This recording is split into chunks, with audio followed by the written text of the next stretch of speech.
So our first question for tonight goes... Are they hearing you? Yes. Good. Dear Lumpur, when using a mantra like Buddha as a meditation object, are there advantages to linking the mental reciting of the mantra with awareness of the in and out breaths, e.g. Bud with the in-breath and Do with the out-breath? Is awareness of breathing necessary to attain deeper states of meditation like jhanas? Or for some people, can jhana be attained using the mantra alone without having accompanying awareness of breathing? Sadhu. This is something you have to experiment with. There's no one way here. The one thing you need is mindfulness of your object. Continuous mindfulness becomes samadhi, and the factors of samadhi arise, where you get stillness, firmness of mind, piti and sukha, rapture, joy. That comes from the effort you put into being mindful of an object. But how you develop that mindfulness, what object you use, there's room for experimentation. You can try different things, and depending on your character. So some teachers have used just the word Buddha alone to start with, and they just recite Buddha over and over again, sitting or walking, whatever the posture. Others teach to, like Ajahn Kalyano used to say, well, try reciting Buddha together with the breath. So in-breath Bud, out-breath Do. But also, he would say, well, if you prefer just to be with the breath without reciting Buddha, that's okay too. So there's room to experiment and see what works for you. Some people who are from a non-Buddhist background try using the mantra Buddha and they don't find it helpful. It just doesn't connect for them. Whereas many Thai Buddhists say, they use Buddha and they are the mind is willing to stick with the recitation of Buddha, and they can get quite good at it. And the aim is just to be with the recitation, internal recitation of Buddha, and not be thinking about anything else. Until all the other thoughts fade away, and you're just with Buddha, Buddha, Buddha, Buddha, Buddha, Buddha. And you can do it walking. I spent the first years of my life as a monk doing lots of walking meditation, reciting Buddha. And I found it quite good for me, and I would recite in conjunction with the steps of my feet. So one foot stepping down Buddha, the other foot Buddha. I used to walk at a medium pace, not very slow, but not fast. And just Buddha, Buddha, Buddha, Buddha. So some people will use Buddha alone, some people will do it, recite it in their mind with the breath or with the walking. You have to experiment, and there are other meditation objects as well, of course. The recollection of death, the contemplation of the body or recollection of the body. But the aim is always to be mindful and clearly comprehending from moment to moment. But what you'll find with a meditation object that involves a recitation of a word or a phrase, so it could be a whole phrase like, Buddha comes from the chant recollecting the qualities of the Buddha, Iti piso bhagava arahang sama sambuddho. Some people chant the whole phrase, some people just one word, Buddha, Buddha, Buddha. Some people Dhammo, Dhammo, some people Sankho, Sankho. And sometimes people use other words, like for death, recollection of death, they use a word like maranang, which means death. So again, there's a room to experiment here. But any meditation that involves recitation of a word or a phrase, when the mind becomes very calm, mindfulness is continuous and the factors of samadhi arise, then the word itself will tend to feel heavy or burdensome to the mind, and the mind will want to take up a more subtle, a lighter object. So probably the most common thing is somebody has been developing Buddha as their meditation object, and they become skilled at calming the mind and attaining what we call upajjhara samadhi with Buddha. Then they change to take up the breath, for example, or recollection of the body, so maybe one of the parts of the body, or seeing the body as a corpse, or one of the four elements, earth, air, fire, water. That's a very common way to practice in the Thai forest tradition that I've been trained in. Once you become skilled in using Buddha to quieten the mind, to go beyond the five hindrances, then you move on to the breath or one of these other objects. So the breath can take you all the way to fourth jhana. Whereas Buddha can't. It can only take you to pre-jhana samadhi, which is already a very good thing, but you need it to enter jhana, you need to drop the word, the meditation word, because it's too coarse for the mind. Sometimes what people do is they recite Buddha, Buddha, Buddha, Buddha, and then they say, oh, is my mind now peaceful and ready for jhana? And then they stop reciting Buddha, but instead of being very one-pointed and in samadhi, by dropping Buddha, they just start thinking again. And that's very common. They drop the Buddha too early. So you have to experiment. The recitation, whether it's fast or slow, with the breath or not, you've got room to find out what works for you. Some people do fast breathing and with Buddha as well. Buddha, Buddha, Buddha with the breath, and they're breathing quite in and out quite fast. There's room to experiment. And don't be just sort of think there's only one way of doing it. You may explore a little bit and try a few things before you settle on the approach that you find works for you.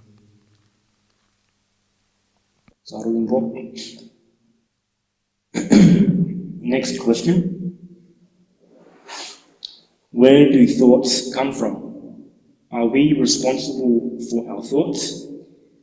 It seems to me some thoughts are voluntary, such as thinking to do some good, and some other thoughts are involuntary.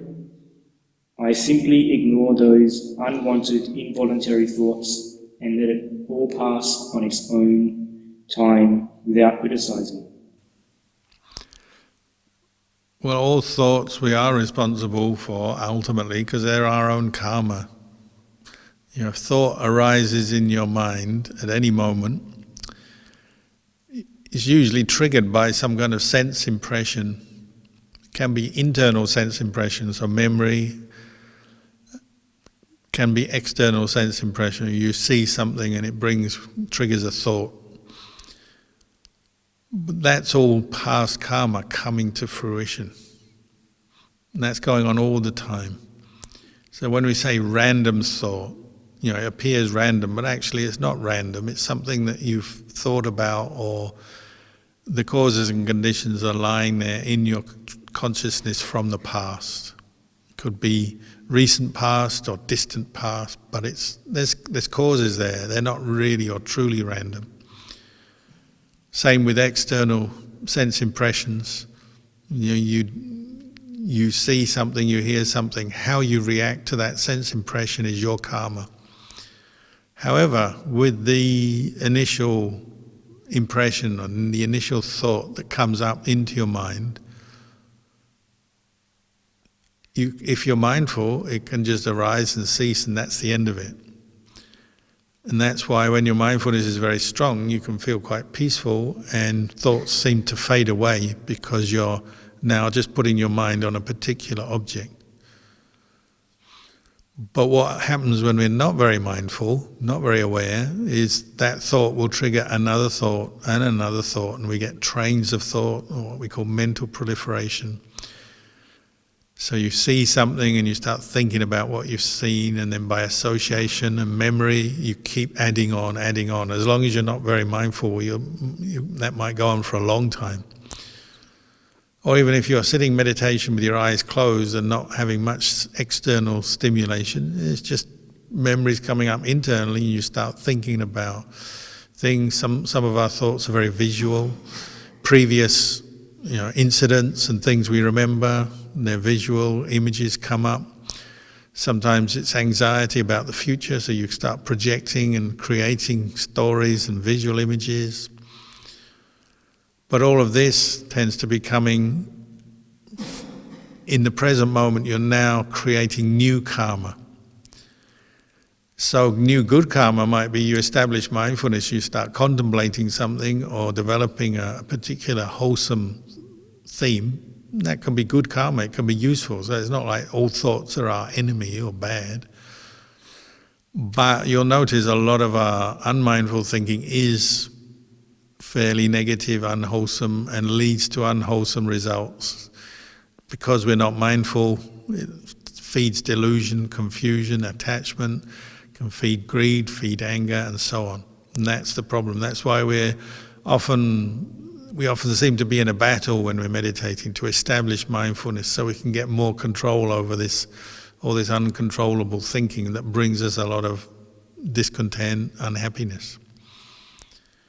But the initial thoughts popping into the mind, if you can just know them, if you're mindful enough just to know them, then they don't have to bother you. You just know it and let it go. And you're aiming for that level of mindfulness to begin with in your practice, just to know things that are rising and ceasing and not get attached to them. If you can achieve that any time, you'll feel quite good in yourself. Sadhu.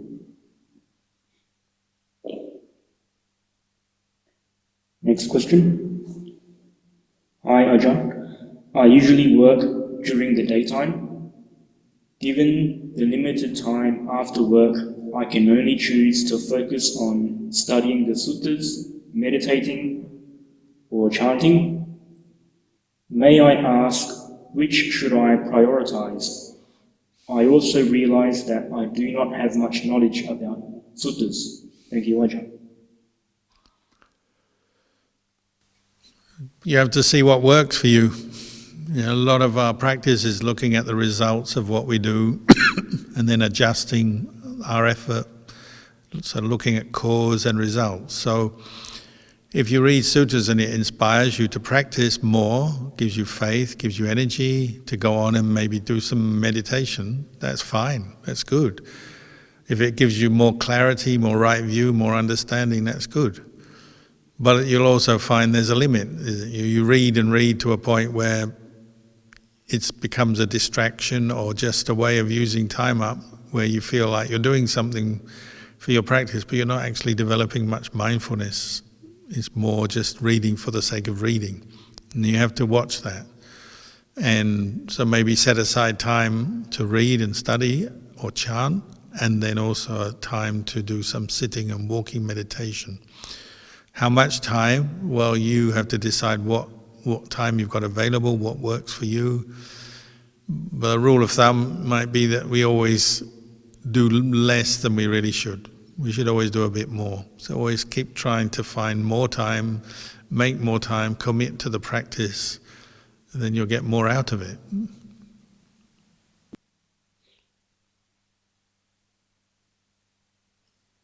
Sarvampo. Next question. Hi Ajahn. I heard that there are 4 types of metta meditation.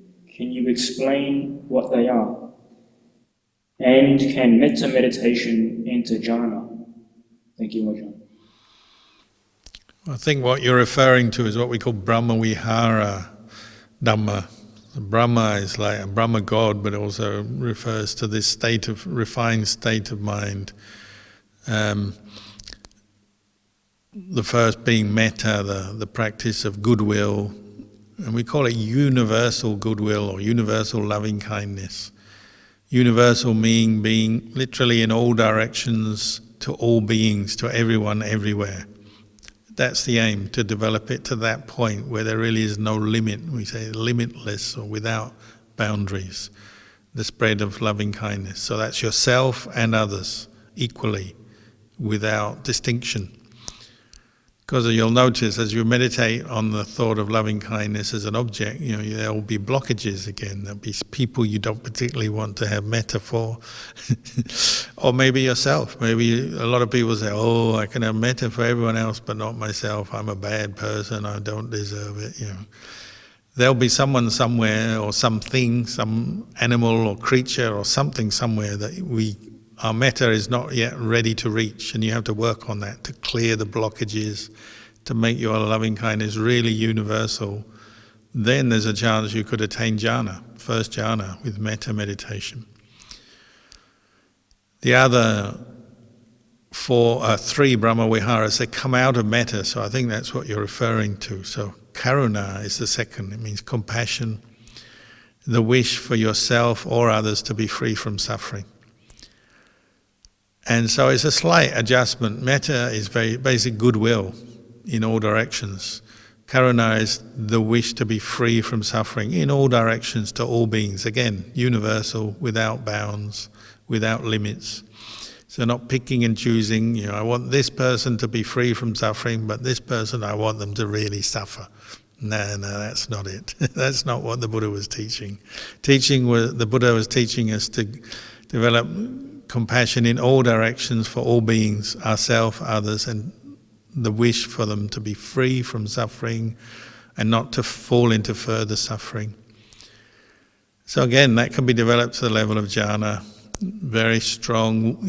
Any meditation that you develop to the level of jhana is the level of one-pointedness, meaning the mind is absolutely still, firm, fixed on that one object in all directions. And so somebody who's developed metta or karuna to the level of jhana, you can feel it. When they spread metta, you feel it. You go into their presence, you feel it.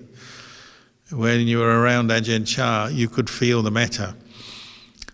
Especially if you're someone who meditates, your mindfulness is more sensitive, more refined maybe, then you notice other people as well. So many teachers I know have developed metta to the point of jhana. You feel a wave of metta when they spread metta, and it's not just a small thing. It can last a while, and it can be very strong, powerful feeling that you're feeling from that person. Same for mudita. Mudita is the quality, we call it sympathetic joy or appreciative joy. It means happiness at the success of others. But it's an object of meditation, you can develop it. So others, seeing the good in others, you could say, and rejoicing in the good in others and the happiness of others. So sharing in the happiness of others. So it's the direct opposite of jealousy. So again, you can develop this to the level of jhana, and you see somebody who's developed it a lot, they're naturally happy at the success of others. They smile when other people do well. It's nothing to do with them in terms of, they're not gaining or getting anything from it, but they're happy for that other person. Someone else recovers from their illness, somebody else gets the job, somebody else gets a good meditation. You share in that happiness when you have mudita or appreciative joy. The last one is the hardest, upekkha.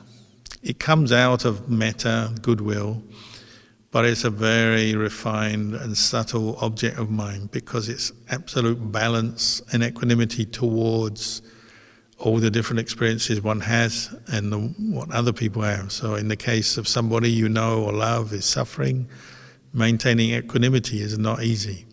Or towards your own suffering, maintaining equanimity is not suffering. And equanimity here doesn't mean to say you don't care. Doesn't mean to say you don't want to be free from suffering or you don't want them to be free from suffering. But in the moment when suffering or pain arises, you're maintaining stillness of mind based on the understanding that this is the result of some karma. Because that's where pain and suffering comes from. Previous actions come back to us.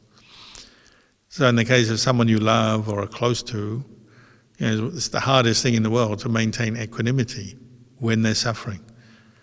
But actually it's the most useful thing to have for them, because if you can be equanimous when someone is suffering, then you can think straight, you can see the problem, you understand it's coming from karma, maybe you can see what needs to be done to solve this problem or help that person, because you're calm and equanimous.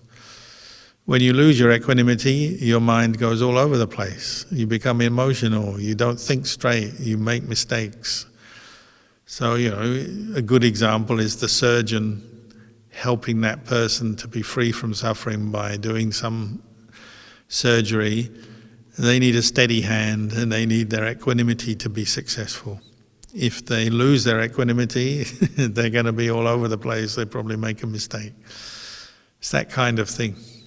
But in terms of meditation, it's the most refined state. It can lead all the way to fourth jhana. The most powerful kind of equanimity is in fourth jhana. So these are four, what we call Brahma Viharas, four qualities. They all arise out of metta. They're linked, but they're not exactly the same. They're like different aspects of metta.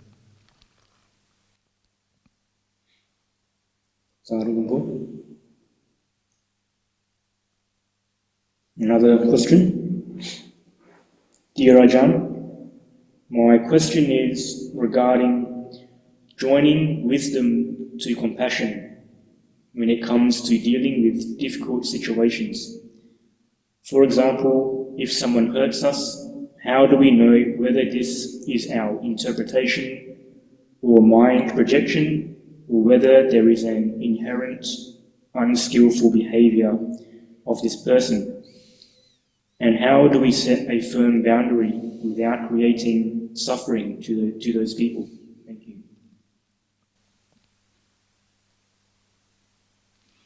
Can you just scroll back so I can see the top of that question?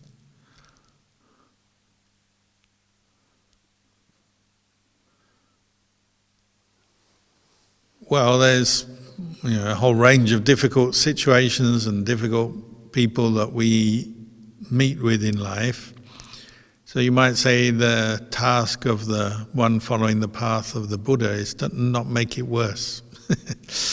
If you are trying to deal with someone else who is difficult, maybe trying to hurt you, whether they're consciously doing it or sometimes unconsciously they do things, don't make it worse. Don't make it worse than it has to be. So, meaning don't try not to provoke them or get into some kind of altercation or fight with them. So that requires us to practice restraint of speech and action, what we call sila. And then patience, and then use also mindfulness and restraint in our mind, because somebody may be trying to hurt us and our mind is becoming very angry. So you may establish sila and you don't say or do anything yet because you have that restraint, but mentally you may still be suffering a lot. So don't make it worse. Don't, establish a grudge or seek revenge where you just dwell on it and just scheme how to get back at them and how to pull them down or attack them or whatever, in a very unwholesome way.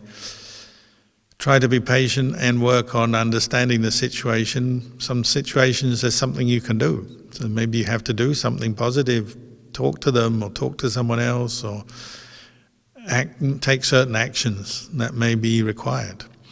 Some situations there's nothing you can do. You just have to endure it, but don't make it worse. Don't fight or give in to your own anger. Don't make them more angry or go and hurt them. Don't make negative karma in this situation. So these are the kind of reflections you make when you encounter difficult people, difficult situations. And the more you think about it unmindfully, without mindfulness, the worse it will become, because you're making it a very big deal in your mind. Perhaps you're enlarging or making it bigger than it needs to be. Think about it a lot, can't let go, can't forget, can't accept. So observe yourself more and more, see if you're doing that. And it may be that you can improve things quite quickly by being observant of yourself. Often when we don't understand these situations, we're always saying, I've got to fix that person, this situation, I've got to go and do something and sort them out. And we don't look at ourselves. Maybe ask the question of yourself, am I doing anything to add to this situation or make it worse? Or have I created this situation already by my actions in the past? We have to take some responsibility sometimes and just look at what we're doing and see if we need to change our approach, change the way we do things. So your basic practice is one of sila, moral restraint, mindfulness and restraint of speech, of actions. That's your first practice. And then internally to try to develop wholesome reflections around this situation and let go of any unwholesome states of mind that arise, such as anguish, hatred, cruelty. Work to let them go from your mind.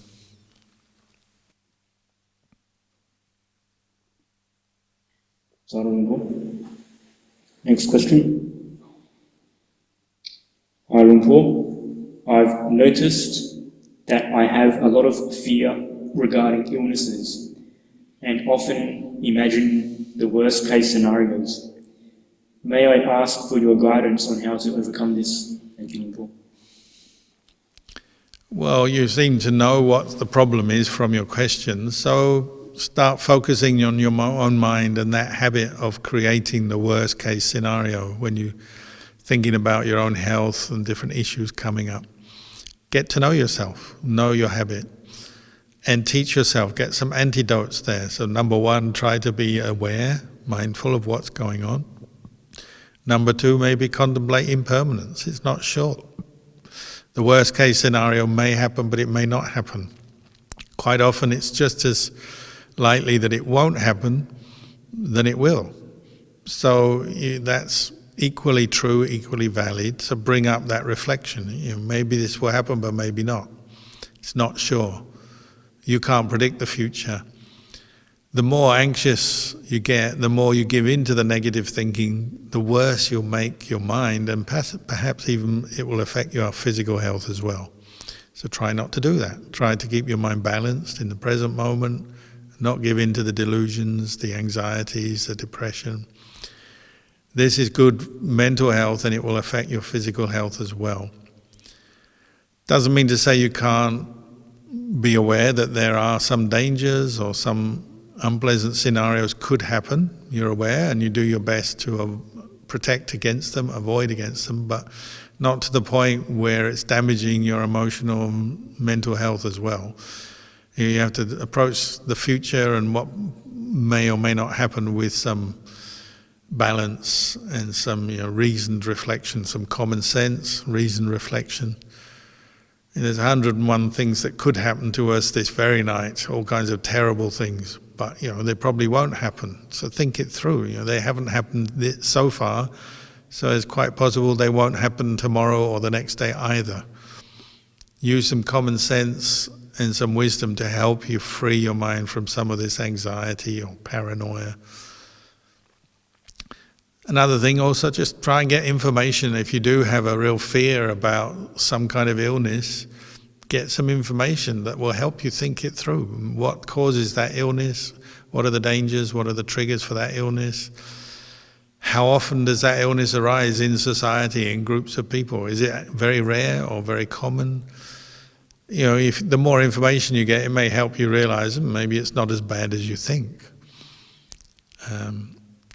So information can help, and then just a healthy acceptance of the uncertainty and impermanence of life. Don't dwell on things that you don't really know the answer to. You just make yourself unhappy unnecessarily.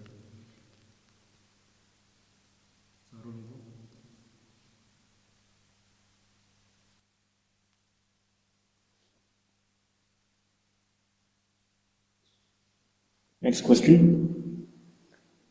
Dear Lumpur, thank you for the book Peace from Within about your life, which has been a great inspiration.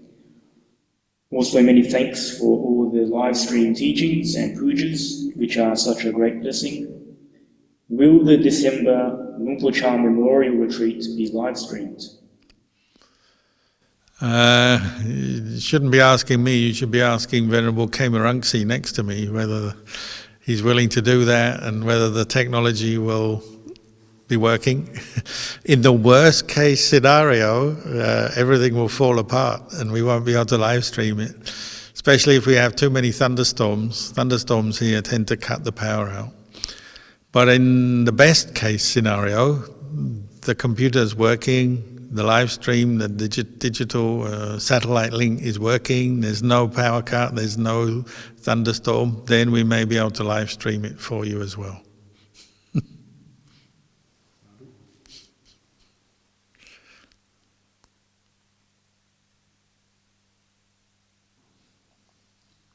Are there any other That's questions it. from anyone? Maybe that's enough for tonight. There'll be another session next week, as far as I know, unless the worst case scenario comes along and something terrible happens. But if nothing terrible happens, we'll be here next week, so you can save your questions for next week. But maybe we'll finish there tonight. So thank you for listening, and it's been enjoyable talking to you, and we'll see you again next time. May the blessings of Buddha Dhamma Sangha guide you and protect you.